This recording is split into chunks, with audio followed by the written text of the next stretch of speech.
চাচা, আমি আপনার কিছুতেই এ প্রস্তাব মানতে পারবো না। আপনি দয়া করে আপনার এসব প্রস্তাব ফিরিয়ে নিন। চাচা তখন আমায় একটা থাপ্পড় মেরে বলল, কে তোর চাচা? আমি তোর চাচা নই। একদম চুপ, কোনো কথা বলবি না। আপনি আমার চাচা হয়ে কেন মিথ্যা বলছেন? আমি তো আপনার মেয়ের মতো। চাচা তখন আমায় এমন একটি কথা বলেছিল, সেটা শোনার পর আমার সারা শরীর ঠান্ডা হয়ে গিয়েছিল। বাকি ঘটনাটি গল্পতেই বলছি। ছোট একটা গ্রামে কুঁড়ে ঘরে থাকতো ললিতা আর তার মা আনারকলি। ললিতার বাবা নেই। ছোটবেলা থেকে তার মা আনারকলির মুখে শুনে এসেছে যে তার বাবা মারা গেছে। ললিতা কখনো তার বাবাকে দেখেনি। তার বাবা কেমন দেখতে ছিল সেটাও জানে না, শুধু নাম শুনেছে। আর কোনো ভাই বোন নেই ললিতার। খুব ভালোই দিন যাচ্ছিল মা মেয়ের। সারাদিন আনারকলি মেম্বার বাড়িতে কাজ করলো, আর সন্ধ্যা হলেই ফিরে আসতো তার ছোট্ট কুঁড়ে ঘরটায়। রোজ রোজ ললিতা রাস্তার পাশে দাঁড়িয়ে অপেক্ষা করত মায়ের জন্য। তারপর যখন আনারকলিকে দেখতে পেত তখন মিষ্টি এক হাসি দিয়ে মাকে শক্ত করে জড়িয়ে ধরত। এরপর মা মেয়ে গিয়ে খেয়ে দিয়ে ঘুমিয়ে পড়ত। আবার সে সকালে আনারকলি উঠে রান্না বান্না শেষ করে মেয়ের জন্য খাবার রেডি করে চলে যেত। ললিতা পড়াশোনায় খুব ভালো ছিল, কারণ তারও খুব ইচ্ছে মায়ের স্বপ্ন পূরণ করার। এবার এসএসসি পরীক্ষা দেবে ললিতা, কিন্তু এর মধ্যেই মা চলে গেল। এখন কোথায় থাকবে, কি করবে? আরও কি পড়াশোনা করতে পারবে ললিতা? হেঁচকি তুলে কাঁদছে ললিতা। এখানে গ্রামের ছোট বড় অনেকেই উপস্থিত রয়েছে। বাড়ির উঠানে ঠান্ডা মাটির উপর শুধু একটা পাতলা চাদর বিছিয়ে শুয়ে রেখেছে আনারকলিকে। ললিতা একবার মাথার কাছে গিয়ে কাঁদছে, আবার পায়ের কাছে গিয়ে পা গরম করার জন্য মালিশ করছে।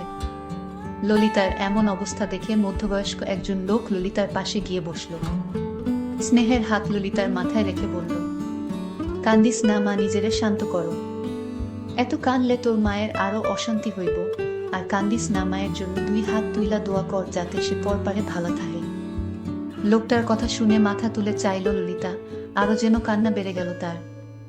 এবার গলা ছেড়ে কাঁদতে কাঁদতে ললিতা বলল, ও চাচা গো, আমার আপন বলতে আর কেউ থাকলো না পৃথিবীতে। আমি এখন কার কাছে যাব? কষ্ট পেলে কার কাছে বলবো? কে আমাকে আদর করবে? কে আমাকে শাসন করবে? কার কোলে মাথা রেখে ঘুমাবো? আমার তো সবকিছু শেষ হয়ে গেল চাচা। চিন্তা করিস না ললিতা, আল্লাহ একটা ব্যবস্থা ঠিকই কইরা দিব দেহিস। তুই ওঠ, এইখান থাইকা বেশি দেরি করা যাইব না, তাড়াতাড়ি মাটি দিয়া ফেলা লাগবো।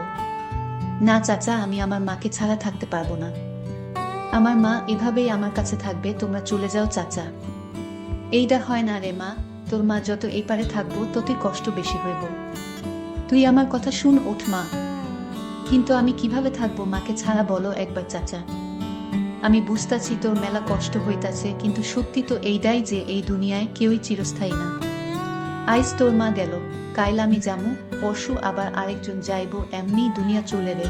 তুই আমার সাথে আমার বাড়িতে থাকবি এখন থাইকা। আমার পোলাপাইনদের সাথে থাকবি। চোখ মুখ মুছে উঠল ললিতা। কিছু মহিলা এসে আনারকলিকে নিয়ে গেল গোসল করাতে। ললিতা ঘরের মধ্যে ঢুকে ছোট্ট চৌকিতে বসে আবারও দু চোখে পানি ছেড়ে দিল।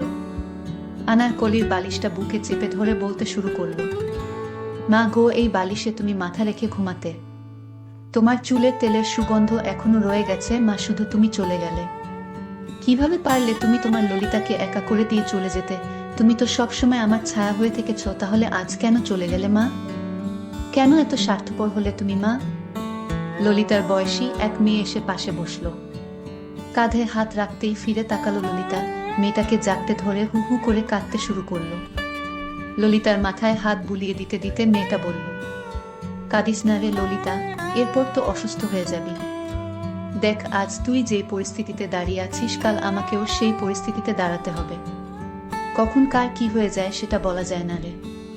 তুই আমার সাথে চলো, আব্বা তো বলল তোকে আমাদের বাড়িতে থাকতে।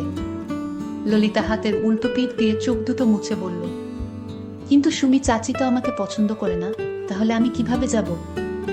না না, আমি এখানেই থাকবো। তুই কিচ্ছু চিন্তা করিস না, আব্বা সবকিছু ঠিক করে দেবে। ললিতা কিছু বলল না, শুধু মাথা ডান বামে নাড়িয়ে বোঝালো সে সুমির সাথে যাবে। রহমত আলীর ছোট মেয়ে সুমি। সুমি আর ললিতা ছোটবেলা থেকেই একসঙ্গে বড় হয়েছে। একই স্কুলে দুজন পড়াশোনা করে। খুব ভালো সম্পর্ক দুজনের মধ্যে। সচরাচর কেউই বলতে পারে না যে এদের মধ্যে রক্তের কোনো সম্পর্ক নেই। রহমত আলী ও ললিতাকে নিজের সন্তানের মতো স্নেহ করে, কিন্তু তার স্ত্রী রাবিয়া সে খুবই অপছন্দ করে ললিতাকে, দু চোখে সহ্য করতে পারে না। এলাকাবাসী সবাই মিলে মাটি দিয়ে দিল আনার কলিকে। মায়ের কবরের পাশে বসে প্রচন্ড কান্না করেছে ললিতা। সুমি তাকে ধরে বাড়িতে নিয়ে গেল। ললিতাকে দেখেই সুমির মা শায়লা চেঁচিয়ে উঠল। মায়ের এমন ব্যবহার দেখে সুমি বলল, মা এবার তো একটু মানুষ হও, সেই ছোটবেলা থেকে দেখছি তুমি ললিতাকে সহ্য করতে পারো না, সবসময় মেয়েটার গালমন্দ করতেই থাকো কেন বলো তো? শায়লা তেরে এসে সুমিকে একটা চড় বসিয়ে দিয়ে দাঁতে দাঁত চেপে বলল, কি কইলি তুই? আমি মানুষ না? তোর এত বড় সাহস কেমনে হইল রে? তুই জানোস না আমি কি কারণে ওরে সহ্য করতে পারি না? কারণ তোর বাবা আমাকে রেখে ললিতাকে দিয়ে তার পায়ের ব্যথা সরানোর জন্য ললিতাকে দিয়ে মালিশ করায়। কেন আমি পারি না তার সেবা যত্ন করতে? ললিতাকে কেন শুধু শুধু কষ্ট দিবে? ললিতাকে দিয়ে তোর বাবা পায়ে তেল মালিশ করায়। কেন আমি পায়ে মালিশ করে দিলে ব্যথা কমবে না? তোর বাবা দিন দিন যেন কেমন হয়ে যাচ্ছে। তোর বাবার উদ্দেশ্যটা কি? বর্তমানে অতীত টেনে আনছো কেন মা? তুমি কি ভুলে গেছো বাবার বাজে স্বভাবের কথা? এরপরও তুমি এসব কথা বলা ছেড়ে বলছো কিভাবে? লজ্জা বলতে কিছু নেই? তুই ওরে নিয়া বাইর হো আমার বাড়ি থাইকা। আমার চোখের সামনে ওরে দেখবার চাই না। এটা তোমার বাড়ি না মা, এটা আমার আব্বার বাড়ি, আর আব্বা নিজেই বলেছে ললিতাকে এখানে এনে রাখতে। তোর বাপের মনে তো মেলা দয়া, খালি টেহা কামানোর ক্ষমতা নাই। নিজের সংসার চলে না, আবার আইছে আরেকজনের নিয়া। যথেষ্ট ভালোভাবে সংসার চলে মা, শুধু তোমার মুখেই এমন কথা শুনি। তুই কিন্তু মেলা কথা কইতাছ শুনি। এর মধ্যেই রহমত আলী চলে এলো। তাকে দেখে শায়লা আরো দ্বিগুণ রেগে গেল। রহমত আলী এগিয়ে গেল তাদের দিকে, শায়লার দিকে তাকিয়ে শান্তভাবে বলল, এত চেঁচাইতাছ কেন শায়লা? মাইয়াডার সবেমাত্র মা মইরা গেছে, সারাদিন কিছু খায় নাই, কাঁদছে। মেলা এখন কি ওর মন মেজাজ ভালো আছে কও তুমি? এখন ওর আপন বলতে আমরা ছাড়া আর কেউ নাই, বুঝো না কেন তুমি? আমগো পোলা মাইয়া আছে, যেদিন আমরা মইরা যামো সেদিন তাগো এমন অবস্থা হইব। তাই কইতাছি আগে যা হয়েছে সব ভুইলা যাও, আর মায়াডার লগে খারাপ ব্যবহার কইরো না। রহমত আলী স্ত্রী বলল, তুমি যে কেন মায়াডারে জায়গা দিচ্ছ তা আমি ভালো করেই জানি। তোমার উদ্দেশ্য ভালো না। রহমত আলী শায়লার কথায় কান্না দিয়ে সুমির দিকে তাকিয়ে বলল, সুমি ওরে নিয়া ঘরে যা, মায়াডা সারাদিন না খাইয়া ছিল, কিছু খাইতে দে যা। ঠিক আছে আব্বা। সুমি ললিতাকে নিয়ে ঘরে ঢুকে গেল। রহমত আলী একটা দীর্ঘশ্বাস ছেড়ে বলল, মায়াডা মেলা অসহায় বুঝলা শায়লা, ওর সাথে খারাপ ব্যবহার কইরো না। কয়টা দিন বাদে ওর পরীক্ষা, এখন কিছু কইও না, পরীক্ষাটা শেষ হইলে দেহি ভালা পোলা দেখা বিয়া দিয়া দিমুনি। শায়লা বলল, তুমি এই মায়েরে বিয়া দেয়া লাগবো না, তুমি নিজেই ওকে ঘরে রেখে দাও, তোমার রক্ষিতা করে। এই কথা বলতেই শায়লাকে একটা চড় মেরে বসল। শায়লা বলল, কি কইলা তুমি? যেখানে আমগো নিজের মায়াগো বিয়া দিবার পারতাছি না, টেহা পয়সা নাই, এখন আবার অন্যের মাইয়া বিয়া দিবার চাও তুমি? যা ইচ্ছা তাই করো তুমি, কিন্তু ওই মাইয়া পরীক্ষা পর্যন্ত এই বাড়িতে থাকবার পারবো, এরপর আর না, মনে রাখো। কথাগুলো বলেই শায়লা চলে গেল। তারপর রহমত আলীর মাথায় ব্যথা, তাই ললিতাকে বলল, ললিতা আমার মাথা ব্যথা করছে, আমার কপালটাই একটু মালিশ করে দে তোমা। ললিতা চাচার কাছে এসে বসল। ললিতা চাচার মাথায় মালিশ করতে করতে বলল, চাচা আমি তোমার সেবাযন্ত করাই, চাচি তা সহ্য করতে পারে না। চাচা তখন বলল, তোর চাচির মতো মেয়েকে বিয়ে করে আমি অনেক ভুল করেছি। তোর চাচি তোকে দেখতে পারে না, আমি তো চাই তোকে আমার মেয়ের মতো লালন পালন করি, কিন্তু তোর চাচি এটা চায় না। আমিও বলে দিয়েছি তুমি চলে গেলে চলে যাও, কিন্তু ললিতা আমার বাড়িতে থাকবে, এটাই আমার শেষ কথা। আজ আকাশের অবস্থা তেমন একটা ভালো না। ললিতা তার রুমে শুতে গেল, কিন্তু ললিতার চোখে কিছুতেই ঘুম আসছে না। ঘুমাতে চেষ্টা করে তাও ঘুম আসছে না। ললিতা ভয় লাগছিল, কারণ সে মাকে ছাড়া ঘুমাতো না। মা তাকে ঘুম পাড়িয়ে দিত। হঠাৎ চাচা আমার রুমে আসলো আর বলল, কি রে মা, তুই এখনো ঘুমাসনি? না চাচা, আমার ঘুমা আসছে না। চাচা তখন বলল, আমি জানি তোর মা তোকে ঘুম পাড়িয়ে দিত। আচ্ছা ললিতা, তুই তো আমার মেয়ের মতো কিছু মনে না করলে আমি তোর রুমে থাকি, কারণ তোর মা মারা যাওয়ার পর থেকে লক্ষ্য করছি তুই অনেক ভয় পাচ্ছিস, তাই আজ আমি তোর সাথে থাকি। আমি বলেছিলাম, চাচা, আমার বাবা যখন বেঁচে ছিল তখন আমার বাবা আমার পাশে শুয়ে আমাকে ঘুম পাড়িয়ে দিত। কিন্তু আজ আমার বাবা মা কেহ নাই, আমি একা হয়ে গেছি চাচা। এই বলে ললিতা আবার কান্না শুরু করে দিল। আমি বললাম, কাঁদিস না মা, আয়, আজ আমি তোরে ঘুম পাড়িয়ে দেই তোর বাবার মতো। আমিও না করলাম না। কিছুদিন পর চাচা আমায় ডাকলো আর বলল, মা, আমার পায়ে অনেক ব্যথা করছে, তুই একটু মালিশ করে দিবি মা, আমি যে ব্যথাটা সহ্য করতে পারছি না। আমি তেল নিয়ে চাচার পায়ে মালিশ করতে লাগলাম। চাচা বলল, আরো একটু উপরে মা। আমি চাচারে মালিশ করে দিলাম। চাচা একটু পর বলল, মা, ব্যথাটা কমে গেছে, আর মালিশ করে দিতে হবে না। ললিতা ভাবতে লাগলো, চাচার একটা মেয়ে আছে এবং চাচি আছে, তাদের দিয়ে তো চাচা মালিশ করাতে পারত, কিন্তু আমাকে দিয়ে কেন করায়? আমি একটা দুশ্চিন্তায় পড়ে গেলাম। চাচাকে আমি সন্দেহ হতে লাগলো, মনের ভিতর ভয় কাজ করছিল। চাচার মনের ভিতর কি অন্য কোনো উদ্দেশ্য আছে? হঠাৎ আমার এসএসসি পরীক্ষার সময় এসে গেছে। চাচাকে বললাম, চাচা, আমার তো 3,000 টাকার দরকার, পরীক্ষা দিতে গেলে লাগবে। চাচার আসল রূপটা আমি তখনই দেখতে পাই। চাচা আমাকে বলেছিল, আমার একটা কথা রাখবি মা। আমি বলেছিলাম, কি কথা? চাচা তখন আমায় যে প্রস্তাব দিয়েছিল তা শুনে আমার কলিজাটা কেঁপে উঠল। চাচা আমায় বলল, মা, আমি তোর ভালোর জন্যই প্রস্তাবটি দিয়েছি।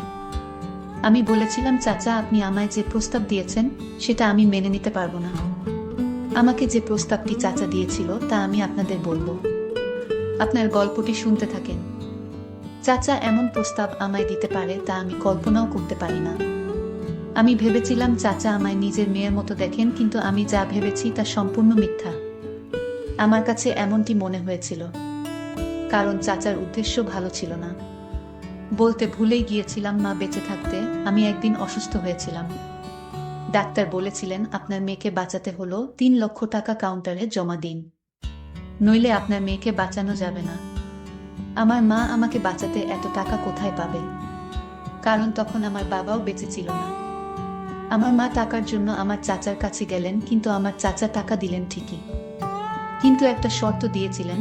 শর্তটা এমন ছিল যে, চাচা বলেছিল মাকে, আপনার মেয়েকে আমরা যা আদেশ করব তাই পালন করতে হবে। কিন্তু মা তো জানতো না এমন একটা প্রস্তাব আমাকে দিবে। মা ভেবেছিল চাচা আমার ভালোই চায়। চাচা 3 লাখ টাকা দিলেন এই শর্ত দিয়ে।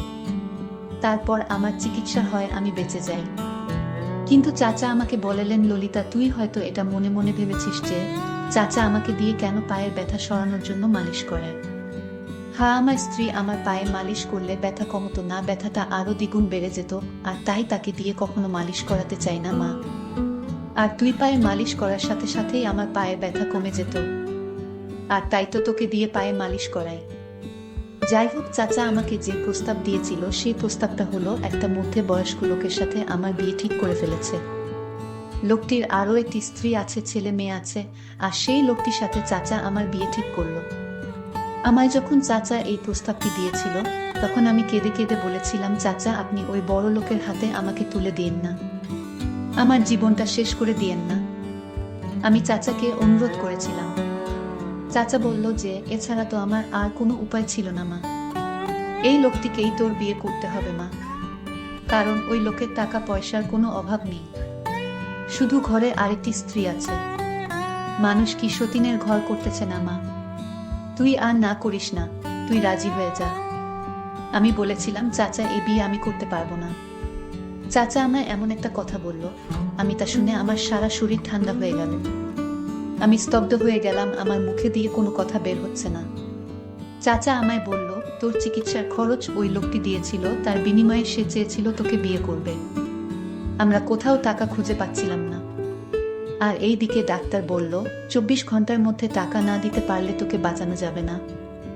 আর তাই বাধ্য হয়ে আমরা তার কাছ থেকে টাকা নিয়েছিলাম। এখন বল মা, এটা কি আমার অন্যায় হয়েছিল? এটা করার জন্য যদি আমার কোনো অন্যায় হয়ে থাকে তাহলে আমায় ক্ষমা করে দিস মা। আমি তখন কান্না গলায় বললাম, আমাকে কেন সেদিন বাঁচিয়েছিলে? আমি মরে গেলেই ভালো হতো। কিছুদিন পর চাচা পঙ্গু হয়ে গেল পায়ের সমস্যার জন্য। আমিও চাচাকে আর কষ্ট দিতে চাই না, আর তাই ওই লোকটিকে বিয়ে করার জন্য রাজি হয়ে গেলাম। আমার বাকি জীবনটা এভাবেই কেটে গেল। বন্ধুরা, তোমাদের কাছে যদি গল্পটি বিন্দু পরিমাণ ভালো লাগে তাহলে অবশ্যই আমার চ্যানেলটিকে সাবস্ক্রাইব করে পাশে থাকবে। ধন্যবাদ।